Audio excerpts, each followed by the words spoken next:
பாப்பா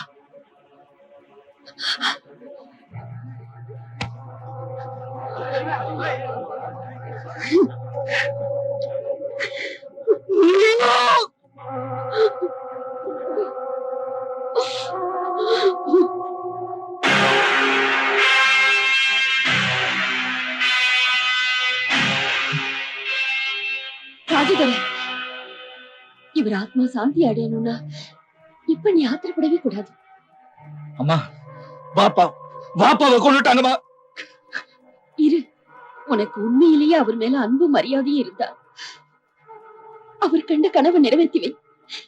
அவசரப்பட்டு நீ ஏதாவது செஞ்சுட்டேன்னா இத்தனை வருஷம் அவர் உனக்காகப்பட்ட கஷ்டங்கள்லாம் வீணாயிடும்.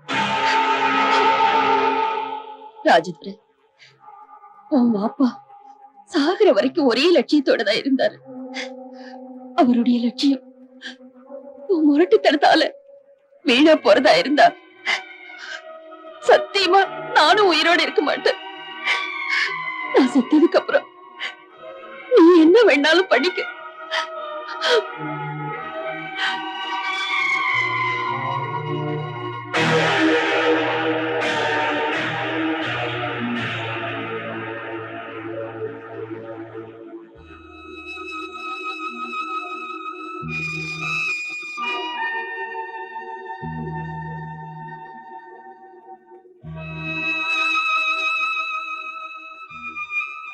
மனசு கஷ்டமா இருக்கும்போது தனியா இருக்க கூடாது. பக்கத்துல யாராவது இருந்தாதான் ஆறுதலா இருக்கும். பாப்பாவை என்னால மறக்க முடியல. இறந்தவங்களை நினைச்சு வேதனைப்படுறதை விட அவங்க என்ன ஆசைப்பட்டாங்களோ அதை நிறைவேற்றி வைக்கிறதுதான் அவங்க மேல நாம வச்சிருக்கிற உண்மையான அன்புக்கு அடையாளம்.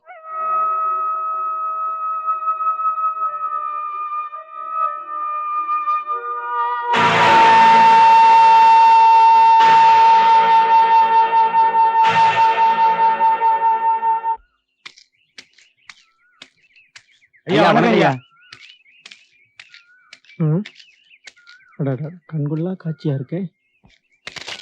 என்ன பங்காளி இவ்வளவு அவசரமா வந்துட்டு இருக்கீங்க? சின்னத்தங்க, என்ன விஷயம்? என் சம்பந்தப்பட்ட எந்த விஷயத்திலயும் சின்னத்தை அக்கறை கட்ட மாட்டேங்குது. என்ன பங்காளி சொல்ற? அன்னைக்கு நான் செய்ய வேண்டிய முறையை அந்த ராஜதுரை செஞ்சான். ஏன்டா அப்படி செஞ்சேன்னு உங்க அம்மா உன கேட்கல. அன்னைக்கு அவனை கேட்காதனால இன்னைக்கு செண்பகத்தோட அவன் துணிஞ்சு நெருங்கி பழகிறான். கோவப்படாம வாங்க பங்காளி. நான் என்ன சொல்றேன்னா, பங்காளிக்குள்ள நம்ம பங்கு போட்டுக்கலாம், ஆனா பகையாளிக்கு நம்ம விட்டு கொடுத்துட கூடாது. பாரு, என்ன சொல்றீங்க? எனக்கு வாரிசுக்கு போட்டியா வந்தவ இப்ப உங்களுக்கு வாழ்க்கைக்கு போட்டியா வந்திருக்கான்னு சொல்லுங்க. விளைஞ்ச பயிர் வீட்டுக்கு வரலனாலும் பரவாயில்ல, அது வேற ஒருத்தர் அறுத்துட்டு போக விட மாட்டேன்.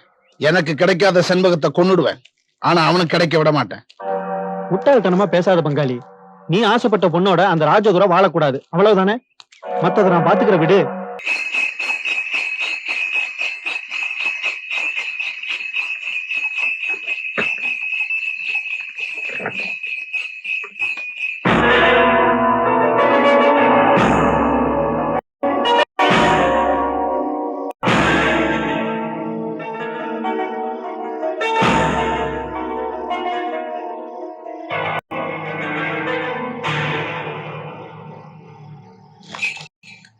டேய், அவளை புரியுங்கடா.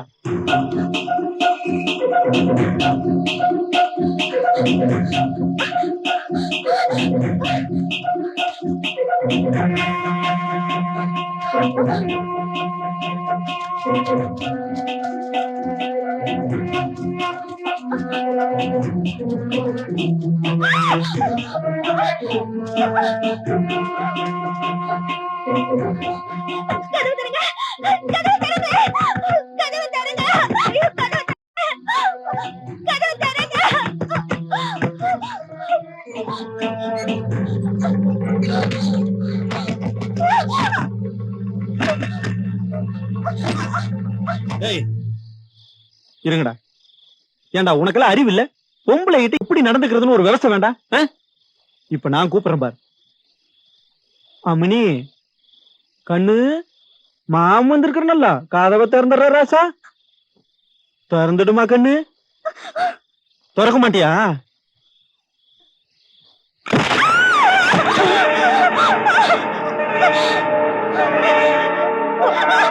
வாடி வாடி.